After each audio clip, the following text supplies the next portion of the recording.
You probably know Marshall Applewhite as the man behind Heaven's Gate, the UFO cult whose 39 members were found dead inside a California mansion in 1997, dressed alike with the same short haircuts and matching black and white Nike sneakers. They died by suicide because they believed their bodies were only temporary vehicles. They believed that by leaving those bodies behind, they could reach a spacecraft traveling behind the Hale-Bopp comet and move on to something they called the next level. But what if I told you there was a woman who helped create all this and was actually the person Applewhite himself believed outranked him? Her name was Bonnie Nettles. For years, she and Applewhite taught their followers that they were going to leave Earth together, not by dying. They believed they would physically move on to the next level. Then Bonnie got cancer, and in 1985, she died.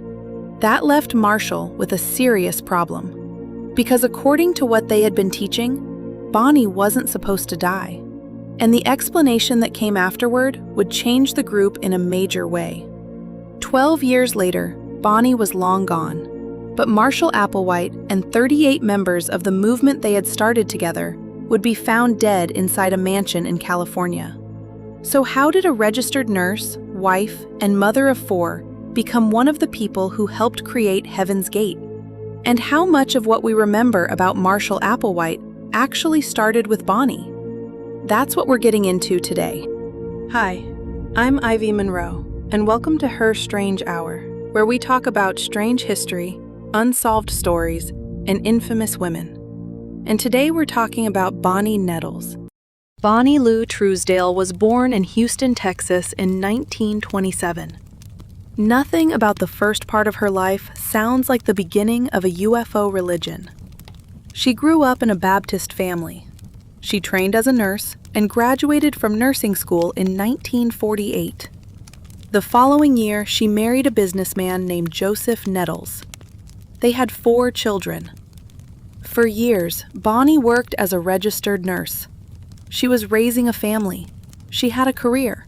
But she was also becoming interested in ideas that were very different from the religion she had grown up with.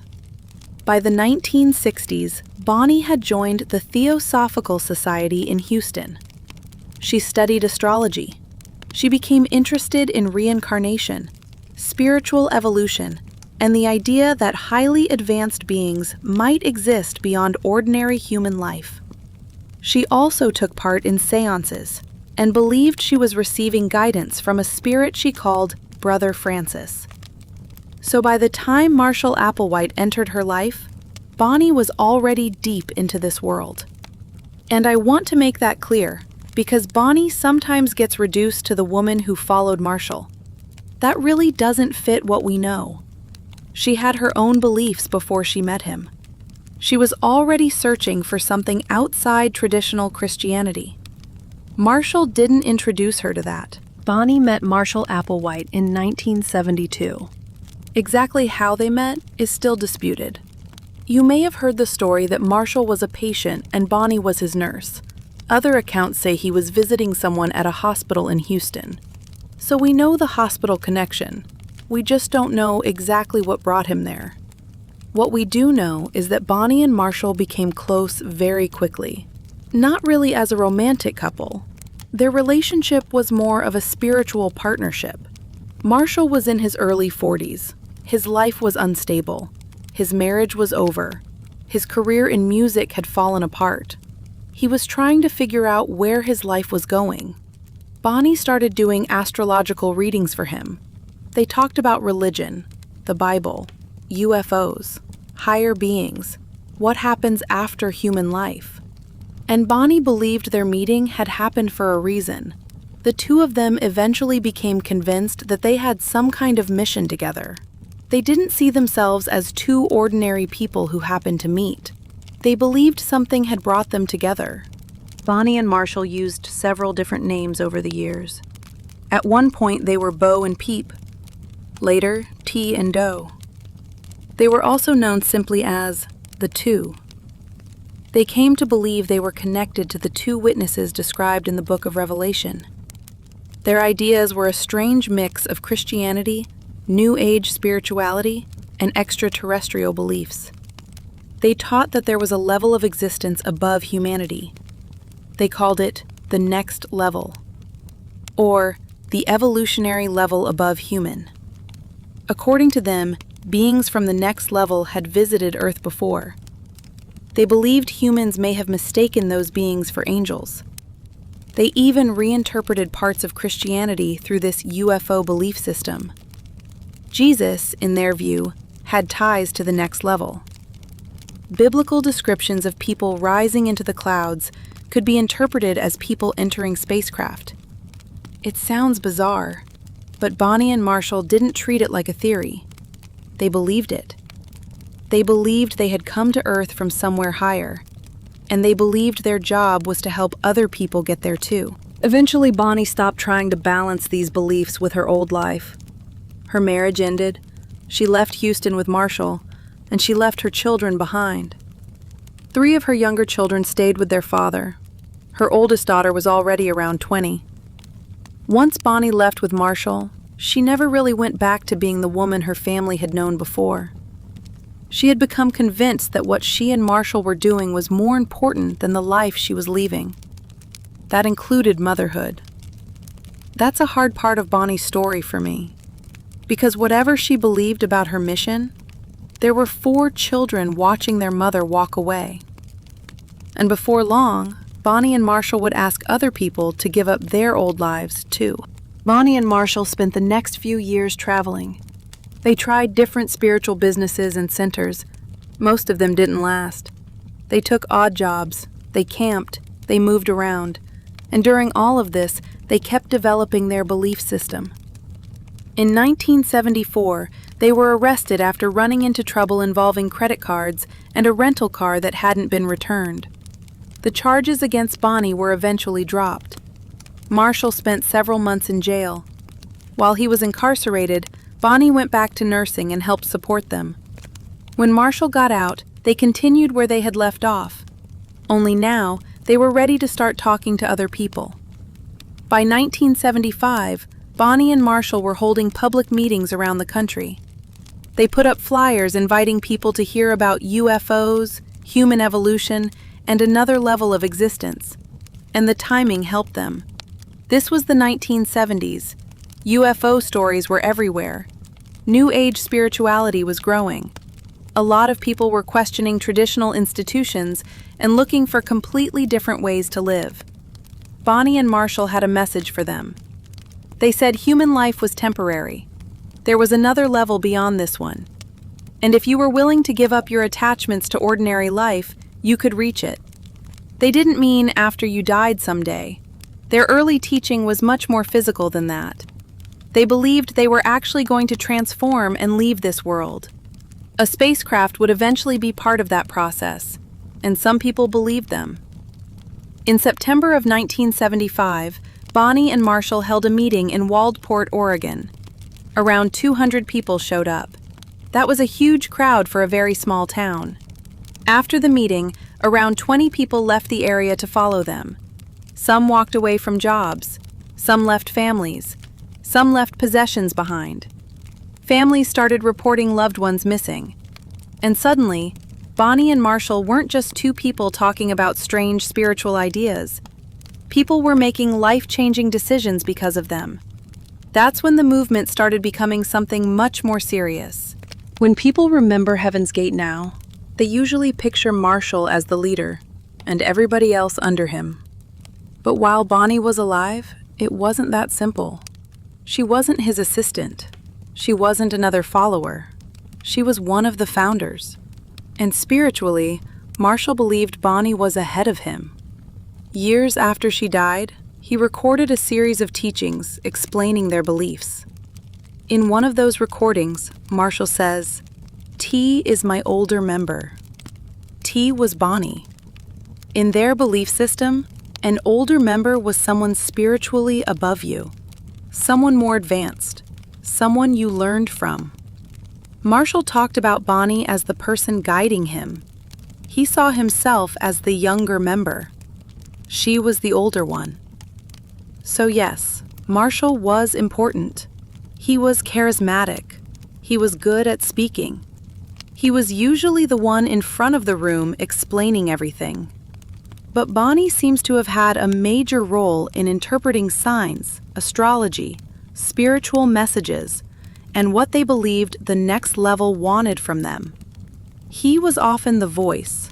She helped shape what that voice was saying. As the movement developed, life inside it became more controlled. Bonnie and Marshall called their followers students. They treated the group like a classroom, except the lesson was how to stop living like an ordinary human being.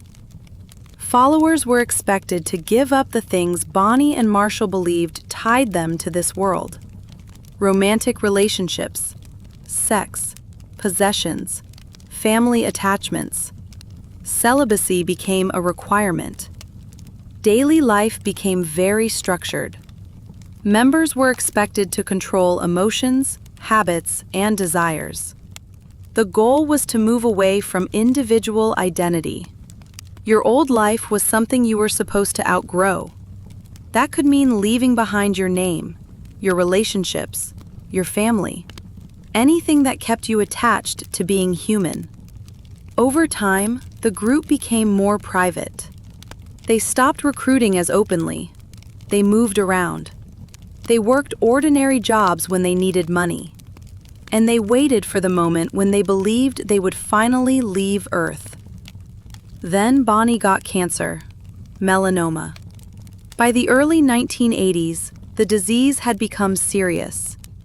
At one point, cancer affected one of her eyes so badly that the eye had to be removed. Eventually, it spread. For a group built around the idea that Bonnie and Marshall were supposed to move beyond the human level together, this was a problem they couldn't avoid. Bonnie wasn't just another member. She was T. She was supposed to be connected to the next level. Their early teachings had focused on physical transformation. They expected to leave Earth alive, together. But Bonnie was getting sicker, and Bonnie was a nurse. She knew what cancer could do. Whatever she believed spiritually, her body was failing.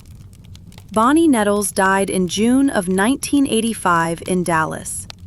She was 57 years old. There was no visible physical transformation.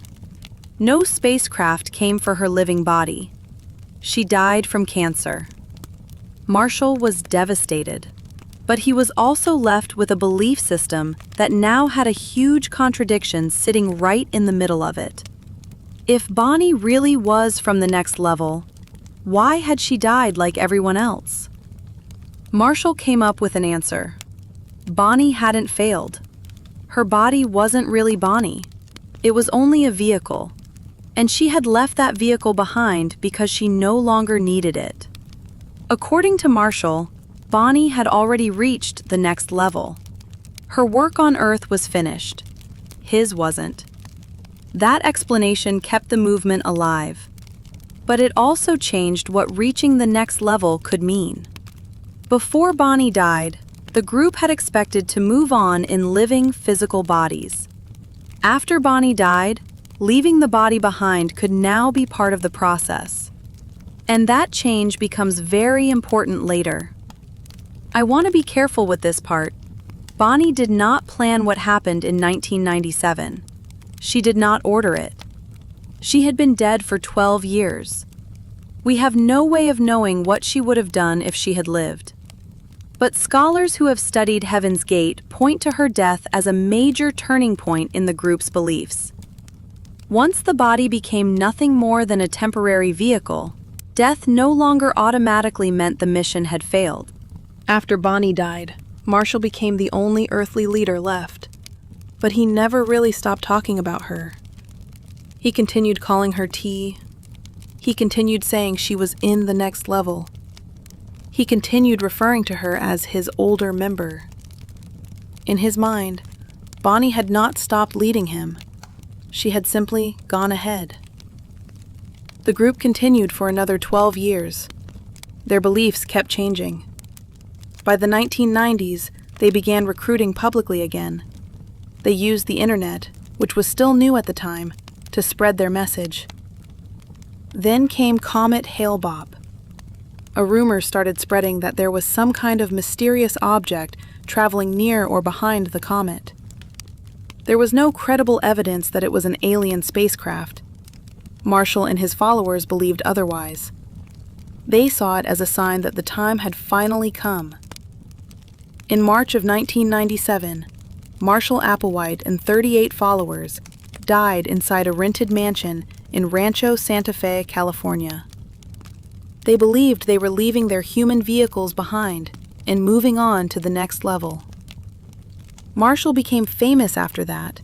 His face was everywhere. His videos were everywhere. His name became permanently connected to Heaven's Gate. Bonnie's name mostly disappeared from the story. So was Bonnie Nettles the real mastermind behind Heaven's Gate? I don't think the evidence lets us say that. Marshall wasn't just following orders from Bonnie. They built the movement together. They influenced each other. And after Bonnie died, Marshall took the group into places she never lived to see. But calling Bonnie a side character doesn't work either. She came into that relationship with her own spiritual beliefs. She helped build the belief system. She stood beside Marshall while they recruited followers. People left homes, families, and jobs while Bonnie was still helping lead the group. And Marshall himself believed she was spiritually above him. He called her his older member. He continued talking about her even after she died. So maybe Bonnie Nettles wasn't the secret mastermind behind Heaven's Gate. She was something more complicated than that. She was one of the people who created it. And then her death forced the movement to explain something it had never planned for.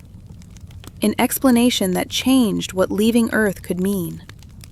And 12 years later, that movement ended in a way Bonnie Nettles never lived to see. Often when we hear about Heaven's Gate, we hear about Marshall Applewhite, and the focus tends to be on him. However, many don't realize he was part of a team, and Bonnie was a huge influence on him.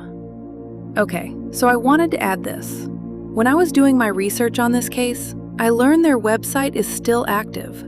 You can just go to heavensgate.com. You get a glimpse into these people's mind. Most people remember Marshall Applewhite because he was there at the end. But years before Hale-Bopp, there was Bonnie Nettles, a registered nurse from Houston, a wife, a mother of 4, a woman who became convinced she belonged somewhere beyond Earth. And eventually, other people believed her too. If you enjoyed this episode of Her Strange Hour, make sure you follow the podcast so you don't miss the next story. And if you're listening on Spotify, leaving a rating or sharing the episode helps more people find the show. I'm Ivy Monroe, and I'll see you next time on Her Strange Hour.